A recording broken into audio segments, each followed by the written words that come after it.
Merhaba arkadaşlar, Hisselong YouTube kanalıma hoş geldiniz. Bu videomuzda öncelikli olarak endeksimizin güncel analizini yapacağız. Sonrasında da geçtiğimiz hafta paylaştığım 3 tane hisse vardı. Bunların son durumunu inceleyip önümüzdeki hafta için hangi hisselerde kısa zamanda güzel kazançlar elde edebiliriz? Hep birlikte bunu inceleyeceğiz. Başlamadan önce burada anlatılanların yatırım tavsiyesi olmadığını hatırlatmak isterim. Tamamen eğitim amaçlıdır. Endeksimizin analiziyle başlayalım. Evet, günlük grafikteyiz arkadaşlar. Günlük grafikte şöyle düşen bir kanal içerisinde hareketimiz devam ediyor. Kanalın dip seviyeleri, tepki seviyeleri, kanalın üst seviyelerini ise direnç seviyeleri olarak görüyoruz arkadaşlar. Baktığımızda 14 Ekim tarihinde kanalın dip seviyesine geldiğini görüyoruz. Sonrasında 3 gün üst üste bir yükseliş, dün tekrar düşüşlerle kapatmış olduk. Şu mavi olarak gördüğünüz eğri 250 günlük üstel hareketli ortalamamız. Bunun altında kaldığımız sürece problem devam edecektir arkadaşlar. Yeni girişler için ise günlük Kaplan hareketli ortalaması 9339 bölgesinin yukarı yönlü kırılması gerektiğini ve aynı zamanda bu kanalın da yukarı yönlü kırılması gerektiğini düşünüyorum arkadaşlar. Kanal yukarı yönlü kırıldığında önünde böyle baktığımızda 9742 bölgesinde bir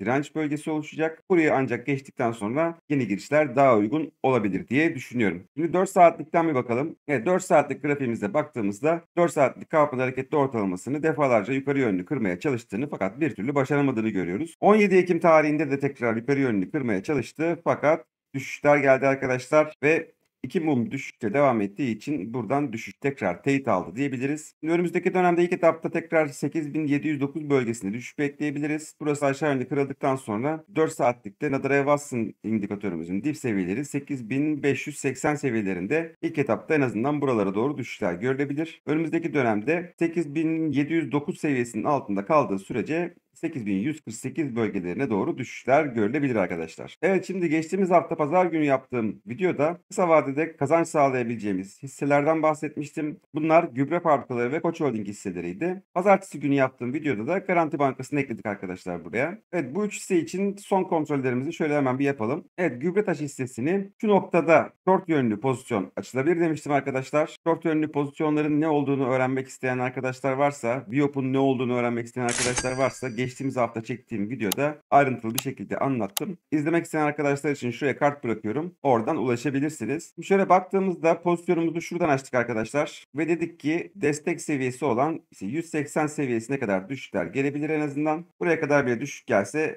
%2'lik bir karlılığımız olur. Buradan pozisyonlar kapatılabilir veyahut da düşüş derinleşirse Nadaraya-Watson indikatörümüzün dip seviyelerine kadar devam edebilir dedik. O da %5 civarına tekabül ediyor. Nadaraya-Watson indikatörümüzün dışlarına doğru da taşmalar olduğunu gördük. Bu tip durumlarda artık aşırı satış bölgelerine gelmiş demektir arkadaşlar. Her an buralardan destek bulup yönünü yukarı çevirebilir anlamına geliyor. Nitekim bunu topluluk sekmesinde de paylaştım. Artık buralardan pozisyon kapatılabilir dedim. Ve sonrasında hızlı bir yükseliş geldi Gübretaş hissesinde. Şu an 4 saatlik Kaplan hareketli ortalamamız 187.3 seviyesinde. Bu seviyenin altında 2 düşüşle kapanış yaparsa tekrardan short yönlü pozisyonlar denenebilir. Bakın şu altta gördüğünüz indikatörde VIX Fix indikatörüdür arkadaşlar. VIX Fix indikatöründe şu gri mumların boyları çok kısaldığında ve hatta alttaki kahverengi çizginin bile altına düştüğünde her an düşüş gelebilir anlamındadır arkadaşlar. Bakın 17 Ekim'de böyle bir mum gerçekleşmiş. Arkasından düşüşlerin geldiğini görüyorsunuz. Evet, bir de Koç Holding hissesinden bahsetmiştik. Koç Holding hissesinde tam şu noktada short yönlü pozisyon yani düşüş yönlü pozisyon açılabilir dedik ve düşüşü 170 seviyesine kadar bekledik. 170 seviyesine çok az bir seviye kala yukarı döndü. Şöyle baktığımızda %2.28'lik bir kazanç imkanı sunmuş oldu arkadaşlar. Şu anda tekrar baktığımızda 4 saatlik Kaufman hareketli ortalaması yani 178.8 seviyesinin altında kapanış yaptığını görüyoruz. Aynı zamanda Ichimoku bulutunun da altında kapanış yapmış. Yani pazartesi günü ilk 4 saatlik mumda tekrar düşüş yönlü bir kapanış yaparsa tekrar 170 bölgelerine düşüş bekleyebiliriz arkadaşlar Koç Holding hissesinde. Tabi saat 1'e kadar beklemek lazım pazartesi günü. Tekrar yükselişte de devam edebilir. Eğer ki düşüşle devam ederse dediğim gibi 170.6 bölgelerine kadar düşüşlerin gelmesini bekleyebiliriz. Bu yönde short pozisyonlar değerlendirilebilir. Evet, pazartesi akşamı da Garanti Bankası hissesinden bahsetmiştim arkadaşlar. Onun da tam şu bölgede short yönlü pozisyon açılabilir dedik. Bakın hem Kaufman hareketli ortalamasının altında hem de Ichimoku bulutunun altında kapanış yapmıştı arkadaşlar. İkisini birden kırmıştı. Ve dün akşam üzeri topluluk sekmesinde de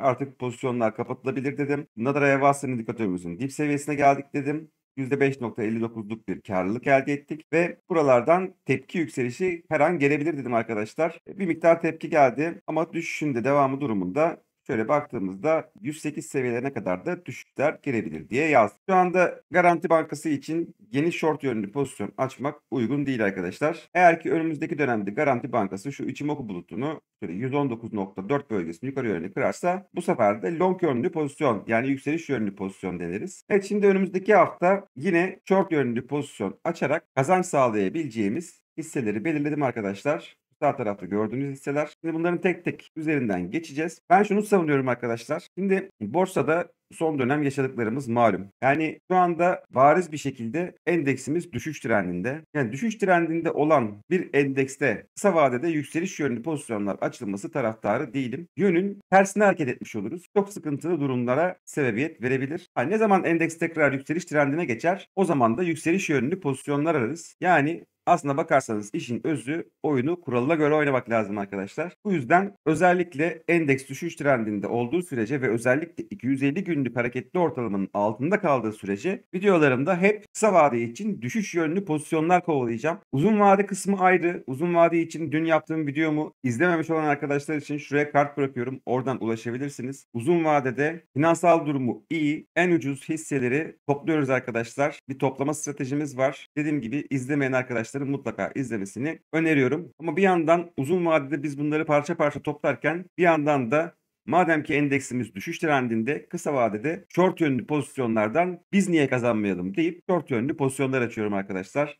Ve açtığım pozisyonları da sizlerle paylaşıyorum. Evet, RL listesiyle devam ediyorum. Evet arkadaşlar, RL listesinde 4 saatlik Kapan hareketli ortalamasının altında ilk kapanışını yaptı. 48.59 seviyesinde 4 saatlik Kapan hareketli ortalaması. Şimdi pazartesi günü ilk 4 saatlik periyotta yani saat 1'e kadar olan periyotta burada düşüş mumu gelirse short yönlü bir pozisyon denenebilir. Böyle bir durumda şu Nadar Evas'ın indikatörünün dip seviyeleri olan şöyle 46.76 bu bölgelere kadar düşüşler gelebilir veyahut da 46.12 seviyeleri de görebilir arkadaşlar. Stop seviyesi olarak 4 saatlik Kaufman hareketli ortalaması belirlenmesi lazım. Yani 48.59 bölgesi. Eğer ki bu seviyenin üzerinde 2 yükselişle kapanış yapıyorsa bu sefer de stop olmak lazım arkadaşlar. Zararda oturmamak lazım. Evet, EKGO hissesine bakalım. EKGO hissesinde de bakın alt tarafta VIX Fix indikatörümüzün artık green mumlarının boylarının çok kısaldığını gördükten sonra düşüş geliyor. 4 saatlik Kaufman hareketli ortalamasının altında ilk kapanışını yaptı. Kaufman hareketli ortalamamız 9.85 seviyesi. Short pozisyon açarken burası bizim stop seviyemiz olacak arkadaşlar. 8.85 seviyesinin üzerinde yükseliş yönlü 2 mum yaparsa stop olacağız. Fakat şu anda henüz pozisyon açmak için erken, bir mum daha düşüşle kapanış yaptığını görmek lazım. Saat 1'de kontrol edip eğer düşüşle bir kapanış yaparsa bu sefer ilk etapta şöyle 9.42 bölgelerinde düşüşler bekleyebiliriz. Burayı aşarsa 9.25 Nadal Watson indikatörümüzün dip seviyeleri, buralara doğru düşüşler görülebilir. Daha da düşüşün sertleşmesi durumunda ise burada bir Fibonacci desteğimiz var. 8.67 bölgesi.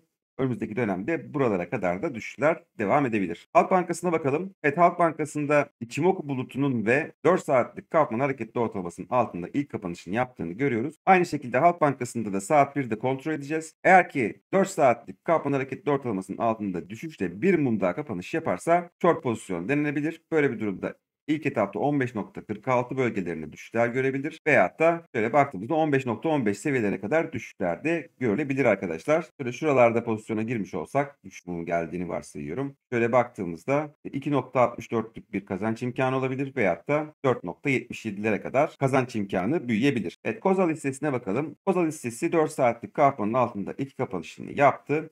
Daha önce şuradan destek aldığını görüyoruz. Bu yüzden şuraya 19.38 bölgesine yatay bir çizgi çekelim. İlk etapta buraya doğru düşüşün gelmesini bekleyebiliriz. Cuma günü kapanışta ben Kozal hissesine short yönlü pozisyon açtım arkadaşlar. Böyle 2.84'lük bir düşüş gelebilir arkadaşlar Kozal hissesinde. Buralardan tepki aldığını görürsek karımızı alıp satışımızı yaparız. Eğer ki yükseliş devam ederse 20.28 seviyesi Kaufman hareketli ortalamamız. Burası stop seviyesi olarak belirlenmesi lazım. Üzerinde 2 defa yükselişle kapanış yaparsa stop olmak lazım. 19.38'in altına sarkması durumunda da bu sefer de düşüşlerin 18.63 bölgelerine doğru devam etmesini beklerim. Evet, Alarko'ya bakalım. Evet, Alarko'da tekrar hem Kaufman hareketli ortalamasının hem de Ichimoku bulutunun altına düşmüş gözüküyoruz. Fakat burada 86.71 4 saatlik Kaufman hareketli ortalamamızın altında ilk kapanışını yapmış. Bir mum daha kapanış yaptığını görmek lazım. Bu da pazartesi günü saat 1'de kontrol etmek lazım arkadaşlar bunu. Eğer ki düşüşle kapanış yaparsa burada da ilk etapta 82.35 seviyelerine doğru düşüşler bekleyebiliriz. Şöyle şuralarda pozisyona girdiğimizi varsaysak şöyle baktığımızda %2.81'lik kazanç imkânı sunabilir arkadaşlar. Daha da aşağı gidebilir ama dediğim gibi 86.71 4 saatlik Kaplan hareketli ortalaması yukarı yönlü kırılıyorsa bu sefer de stop olmak lazım. Astor'a bakalım. Astor'da 4 saatlik Kaplan'ın altında 2 kapanışını yapmış. 68.95 4 saatlik Kaplan hareketli ortalamamız stop seviyesi olarak belirlenip short yönlü pozisyon denenebilir diye düşünüyorum arkadaşlar. Şöyle buradan pozisyona girdiğimizde ilk etapta şöyle 64.85 seviyelere doğru düşüşler görülebilir. %4.43'lük bir seviyedir arkadaşlar. Böyle 1-2 günde kazanılabilecek güzel bir oran arkadaşlar. Dohol hissesine bakalım. Dohol'de de 4 saatlik Kaufman hareketli ortalamasının altında 2 kapanışını yapmış. 13.09 4 saatlik Kaufman hareketli ortalamamız stop seviyesi olarak belirlenerek short yönlü pozisyon açılabilir. Bakın burada da daha önce şuradan destek aldığını görüyoruz. 12.58 bölgesi. Buraya kadar bile düşüş gelse böyle kısa zamanda %2.56'lık bir kazanç imkanı sunabilir arkadaşlar. Daha da aşağıya sarkarsa 12.24 seviyelerinde Nadar Evas'ın indikatörümüzün dip seviyeleri var. Buralara doğru da düşüşler devam edebilir. Evet arkadaşlar, videomuzu burada tamamlıyoruz. Pazartesi akşamı saat 9'da canlı yayında sizlerden gelecek olan istek hisselerin biliyorsunuz her hafta analizini yapıyoruz. Canlı yayınımıza özellikle katılımınızı bekliyorum. Tekrar görüşmek dileğiyle. Hoşça kalın.